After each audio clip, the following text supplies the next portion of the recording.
एक इतिहास के हर दौर में बाइबल ने एक रहस्यमयी और डरावने व्यक्ति के बारे में चेतावनी दी है। एंटी क्राइस्ट, एक धोखेबाज, एक विश्व नेता, असाधारण शक्ति वाला इंसान जो अंतिम दिनों में उठ खड़ा होगा। लेकिन वह कौन है?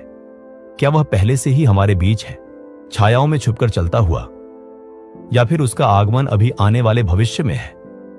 दानियेल की पुस्तक से लेकर प्रकाशित वाक्य के दर्शन तक, यूहन्ना के पत्रों से लेकर 2000 वर्षों की मसीही व्याख्याओं तक, एंटी क्राइस्ट की भविष्यवाणी ने विश्वासियों को सदा भयभीत किया है। बाइबल केवल एक सामान्य खलनायक का वर्णन नहीं करती। ये कहती है कि वह दुनिया को शांति, समृद्धि और एकता के वादों से मोहित करेगा, लेकिन इस मुखौटे के पीछे उसका उद्देश्य कहीं अधिक अंधकारमय होगा। वह राष्ट्रों को धोखे में ले जाएगा, उपासना की मांग करेगा और ऐसी अराजकता लाएगा जैसी दुनिया ने कभी नहीं देखी। सदियों से राजाओं, तानाशाहों और साम्राज्यों पर वही है होने का आरोप लगाया गया। रोमी सम्राटों से लेकर मध्ययुगीन राजाओं तक, यहां तक कि आधुनिक राजनीतिक नेताओं तक, एंटी क्राइस्ट की फुसफुसाहटें उनके पीछे पीछे चलती रहीं। लेकिन सवाल आज भी बाकी है, क्या वह वास्तव में वही थे या असली एंटी क्राइस्ट अभी आना बाकी है? यह भविष्यवाणी सिर्फ एक व्यक्ति के बारे में नहीं है, यह एक समय के बारे में है। इतिहास का वह क्षण जब सत्य को तोड़ा मरोड़ा जाएगा, जब विश्वास की परीक्षा होगी और जब मानवता को निर्णय लेना होगा। तो आज हम गहराई से उतरते हैं बाइबल की सबसे डरावनी भविष्यवाणियों में से एक में, एंटी क्राइस्ट का उदय। शास्त्र वास्तव में क्या कहते हैं? हमें किन संकेतों पर ध्यान देना चाहिए? और सबसे महत्वपूर्ण, क्या हम तैयार हैं? एंटी क्राइस्ट के बारे में अस्पष्ट नहीं है, वे बहुत स्पष्ट, भयावह और बार बार शास्त्रों में दोहराई गई है। एंटी क्राइस्ट शब्द स्वयं नए नियम में यूहन्ना के पत्रों में आता है। वहां उसे एक धोखेबाज बताया गया है, जो मसीह का इनकार करता है, जो झूठ फैलाता है और लोगों को सत्य से भटका देता है। यूहन्ना यहां तक चेतावनी देते हैं कि एंटी क्राइस्ट की आत्मा उनके समय में ही काम कर रही थी। इसका अर्थ है कि यह विचार केवल भविष्य में आने वाले किसी एक व्यक्ति के बारे में नहीं है, बल्कि यह एक ऐसा धोखे का प्रभाव है जो पूरे इतिहास में मौजूद रहा है।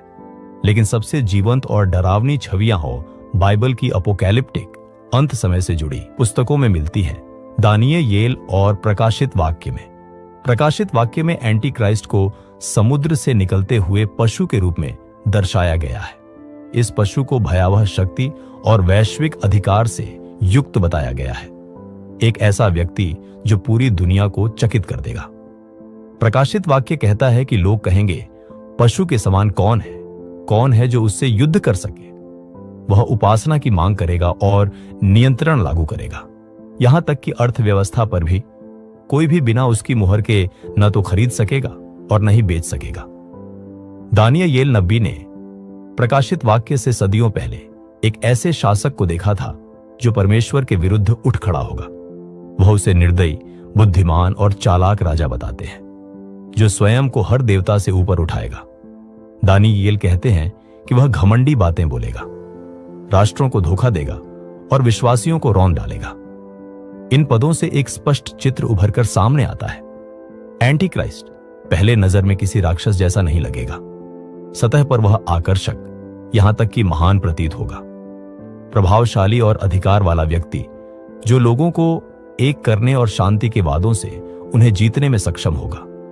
वह राष्ट्रों का विश्वास और दुनिया की प्रशंसा अर्जित करेगा। लेकिन बाइबल चेतावनी देती है, यह शांति स्थायी नहीं होगी। यह एक जाल होगा, एक धोखा, जैसा कि 1 थिस्सलुनीकियों में लिखा है। जब लोग कहेंगे शांति और सुरक्षा, तब अचानक उन पर विनाश आ पड़ेगा। इस प्रकार एंटी क्राइस्ट केवल एक तानाशाह नहीं है, वह एक नकली उद्धार करता है, एक झूठा मसीहा जो प्रकाश के वादों के साथ उठेगा लेकिन दुनिया को अंधकार में ले जाएगा।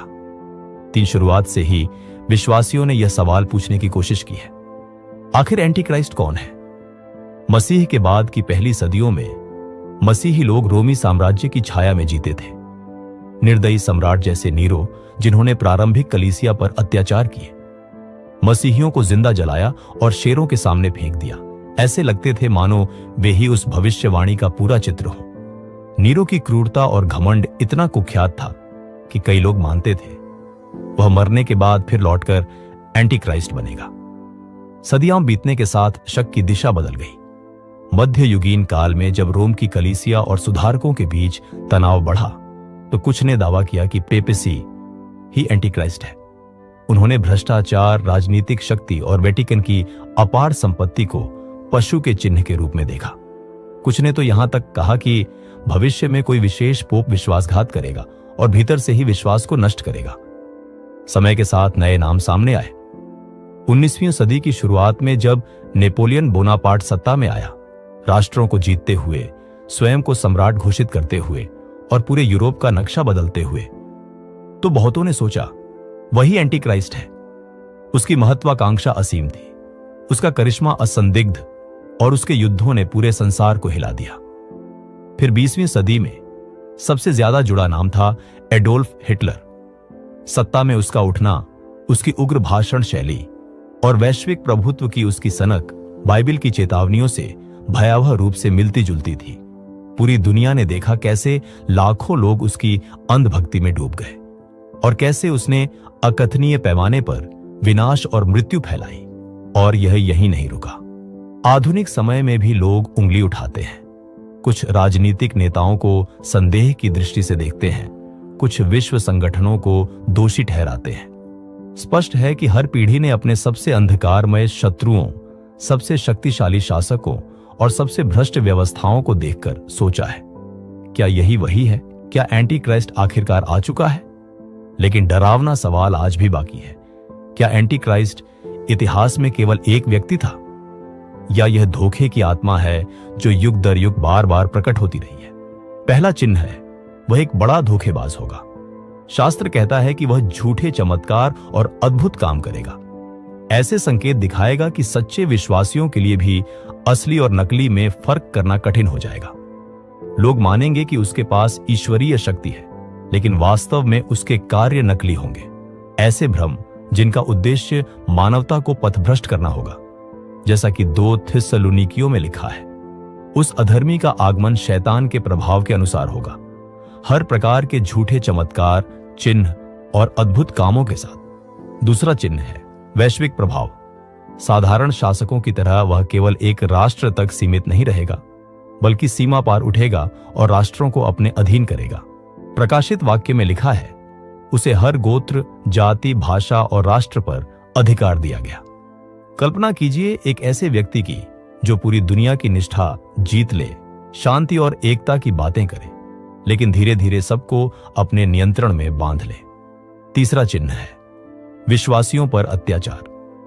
प्रकाशित वाक्य में पशु, बीस्ट का वर्णन है जो संतों के विरुद्ध युद्ध करता है और उन पर विजय पाने का प्रयत्न करता है। यह सताव केवल राजनीतिक नहीं होगा, बल्कि आध्यात्मिक होगा। विश्वासियों का उपहास किया जाएगा, उन्हें गैर कानूनी घोषित किया जाएगा और यहां तक कि मारा भी जाएगा, सिर्फ इसीलिए कि वे एंटी क्राइस्ट की अधीनता स्वीकार करने से इनकार करेंगे। चौथा चिन्ह है पशु की छाप, मार्क ऑफ द बीस्ट।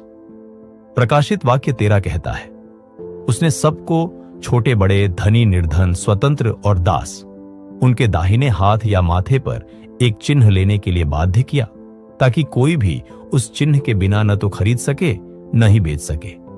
इसका अर्थ है कि एंटी क्राइस्ट केवल राजनीति या धर्म को ही नियंत्रित नहीं करेगा, बल्कि अर्थव्यवस्था पर भी अधिकार कर लेगा। हर लेन देन, हर जीविका उसकी आज्ञाकारिता पर निर्भर होगी। जीवित रहने के लिए लोगों को चुनना होगा, पशु के प्रति निष्ठा या परमेश्वर के प्रति। और अंत में एंटी क्राइस्ट का सबसे भयानक चिन्ह, परमेश्वर के विरुद्ध निंदा। भविष्यद्वक्ता दानियेल ने लिखा कि वह हर देवता से अपने आप को बड़ा ठहराएगा। प्रकाशित वाक्य कहता है कि वह अपने मुख से परमेश्वर की निंदा करेगा, उसके नाम, उसके निवास स्थान और स्वर्ग के विरुद्ध। अंततः एंटी क्राइस्ट स्वयं को परमेश्वर ठहराने लगेगा और अपने लिए उपासना की मांग करेगा।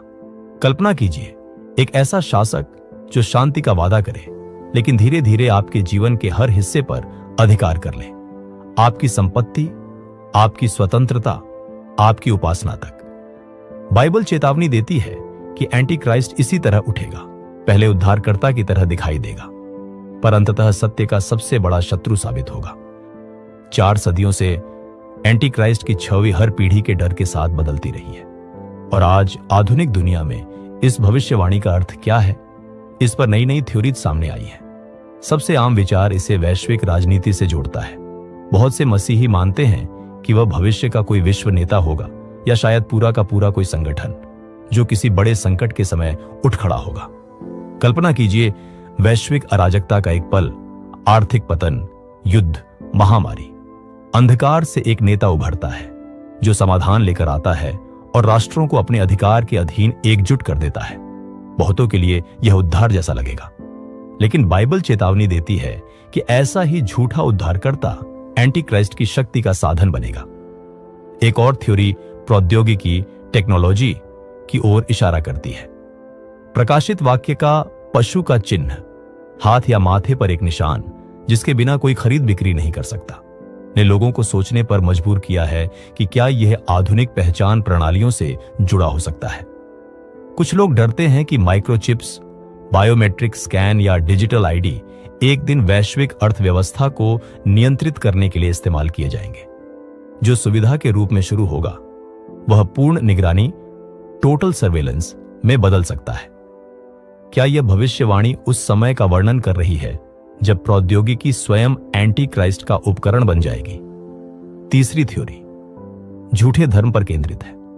विचार यह है कि अंतिम दिनों में पूरी दुनिया एक ही आस्था के अधीन एकजुट होगी। एक आध्यात्मिक धोखा जो शांति जैसा दिखाई देगा लेकिन लोगों को सत्य से दूर ले जाएगा। इस दृष्टिकोण में एंटी क्राइस्ट केवल एक राजनीति से नहीं होगा, बल्कि एक झूठा मसीहा जो स्वयं धर्म का उपयोग निष्ठा और उपासना प्राप्त करने के लिए करेगा। और फिर कुछ लोग मानते हैं कि एंटी क्राइस्ट कोई एक इंसान है ही नहीं। उनका कहना है कि यह भविष्यवाणी शक्ति की प्रणालियों, सरकारों, विचारधाराओं का प्रतीक हो सकती है जो परमेश्वर के विरुद्ध खड़ी होती है। ऐसी प्रणालियां जो निष्ठा मांगती है, नैतिकता को बदल देती है और विरोध करने वालों की आवाज को दबा देती है। इस दृष्टिकोण से एंटी क्राइस्ट तो पहले से ही यहां है, हमारी आधुनिक दुनिया की संरचनाओं में ही छुपा हुआ। तो सवाल अब भी बना हुआ है, क्या एंटी क्राइस्ट वास्तव में एक इंसान है जो भविष्य में उठने का इंतजार कर रहा है, या वह पहले से ही हमारे बीच है, मानव रूप में नहीं बल्कि उन प्रणालियों, शक्तियों और तकनीकों में जो आज हमारी जिंदगी को आकार दे रही हैं। 5 एंटी क्राइस्ट के बारे में सारी भयानक चेतावनियों के बावजूद बाइबल बिल्कुल स्पष्ट है। उसकी शक्ति केवल थोड़े समय के लिए होगी। उसका शासन चाहे जितना भी डरावना क्यों ना लगे, स्थायी नहीं होगा। प्रकाशित वाक्य की पुस्तक हमें अंतिम परिणाम दिखाती है। अध्याय 19 में मसीह के दूसरे आगमन, सेकंड कमिंग का वर्णन है। एक श्वेत घोड़े पर सवार जिसका नाम है विश्वासी और सत्य, वह धर्म के साथ न्याय करता है और स्वर्ग की सेनाओं का नेतृत्व करता है। इस शक्ति के सामने एंटी क्राइस्ट, वह पशु, ठहर नहीं सकता।